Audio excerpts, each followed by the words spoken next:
All right, so we have these two illuminated manuscripts that we're going to talk about together. So overall, we need to understand, this is from the College Board, that the use of figural art varies in the Islamic tradition. So religious art from the Islamic tradition contains no figures, it's aniconic, but it uses tessellation, calligraphy, and arabesque patterns or arabesque designs. And then figural art flourishes in secular writings or in like the Pyxis of Al-Mughira, a secular object in Persia. So secular means denoting attitudes, activities, or other things that have no religious or spiritual basis. So if it's not made for a religious function, it can have figures. And if it is made for something religious, like the Ardabil carpet, then it cannot have anything figural in it, okay? 189 is the Bahrum Gur fights the Karg. That's the main part of the identification that you have to know. And then also that this is an illuminated manuscript. So it's opaque, which means see-through watercolor, gold and silver on paper. The size I just gave you so you can know how big it is. You don't have to write it down, but it's about 11 by 16. And this is Islamic and Persian.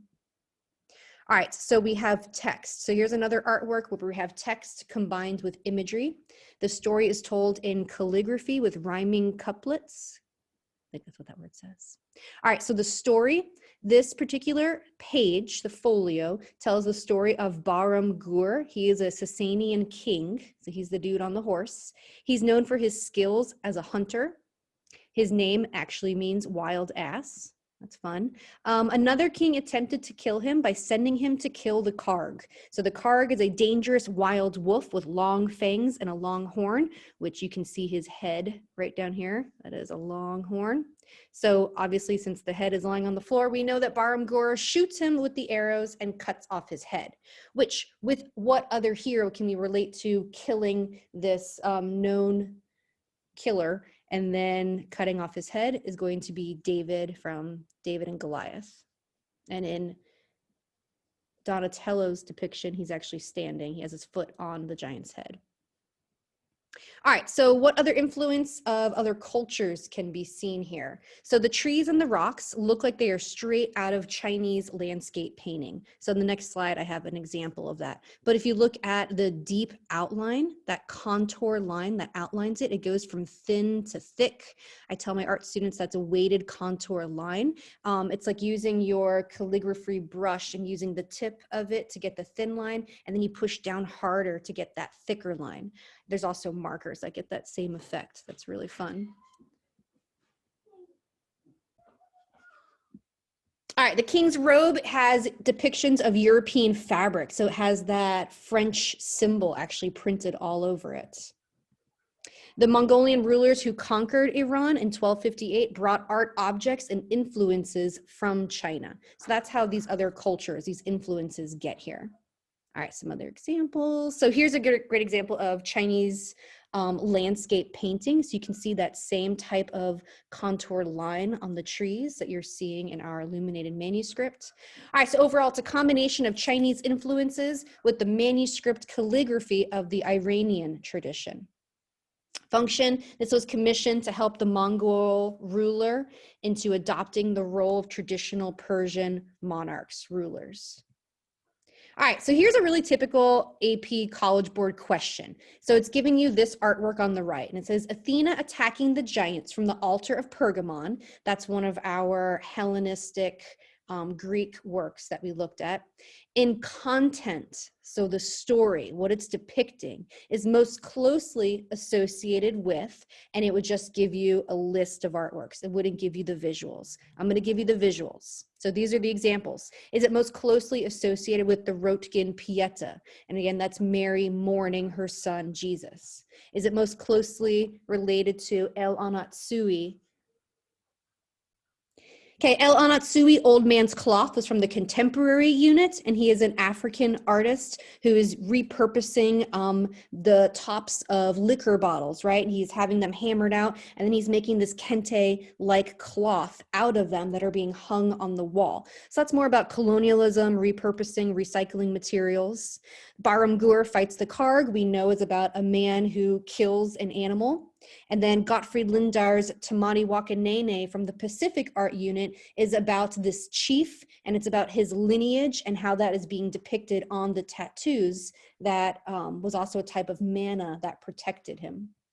All right, so which one of these is closely associated with the content, the story of Athena attacking the giants from the altar Pergamon? So that's about giants killing the Titans, right? It's like it's people killing each other. So the only one that relates to killing is going to be Bahrum fights the Karg. So that's the correct answer. Good job, guys. All right, the Court of Gayumars, which is a folio. We know that's a page from the Shah Tahmasp from Sultan Muhammad. And this is, again, another illuminated manuscript. So if you say illuminated manuscript as your materials, I'm going to hope that is correct because it's too hard to remember the watercolor and the gold or the tempera and the paint.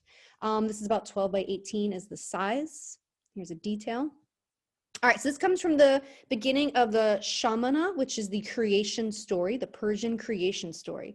It shows the first king, Gayumars, enthroned before his community on a mountaintop. His followers are dressed in leopard furs and skins. The king is surrounded by light amid a golden sky. And then down below, there's different people on the left and the right. They're kind of separated. So his sons are on the left and his grandson on the right. A demon has foretold that his son will die. That's a bummer. So this is a Persian tale of the fall, the entry of a sin and sorrow into the universe. So you can relate this back to Durer's Adam and Eve, right? This is right before the sin of women. Set in a kind of paradise, just like Adam and Eve, set in a type of paradise where people and animals are together in peace. Oh my gosh, just like this one. Look at those animals and people together in peace. A glimpse of the harmony, the balance, and the peace that existed before evil. A Persian version of the Garden of Paradise. Persian version, that's fun. According to the Shahnameh, wild beasts became instantly tame in the presence of Gayumars. All right, and just like the Northern Renaissance, so Dürer on the right is a German Renaissance artist. That's the Northern Renaissance. There's a lot of attention to very tiny, minute detail. That's a trait from the Northern Renaissance that we're also seeing here in the court of Gayumars. And then here's a close-up detail. I love those trees breaking through the border on the top. So the trees at the top show influence of Chinese landscape painting, just like we saw before. What's the other one called? Oh, with Bahrum fights a Karg. That's where we were. All right, trees at the top show influence of Chinese painting. And the calligraphy. This is not Kufic script. This is Farsi calligraphy. So it's the same type of calligraphy that we saw in Shireen Nishat's Rebellious Silence artwork. Overall, for the form, the painting is in a circular composition, and it's been described as looking jewel-like with having rich colors. All right, so overall, out of the 250 artworks that we're covering, these all have what in common? What would you say? So these are all examples of illuminated manuscripts. We've learned about all of them except for the bottom right. We haven't gotten there yet, but let's quickly review. So top left, Rebecca and Eliezer at the well. The other one that goes with this is Jacob wrestling the angel. These are from the Vienna Genesis, early Byzantine Europe. Then the next two are from the Lindisfarne Gospels. You have the St. Matthew cross carpet page that has the cross, and then you have the St. Luke portrait page.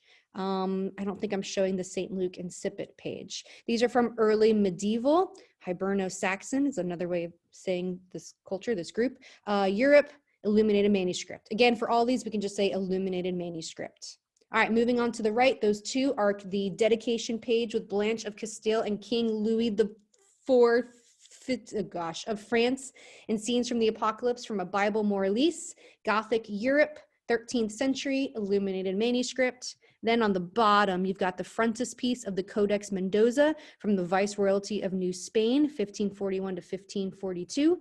Then the folio from a Quran, Arab, North Africa, Northeast, Abbasid is the dynasty. Illuminated manuscript.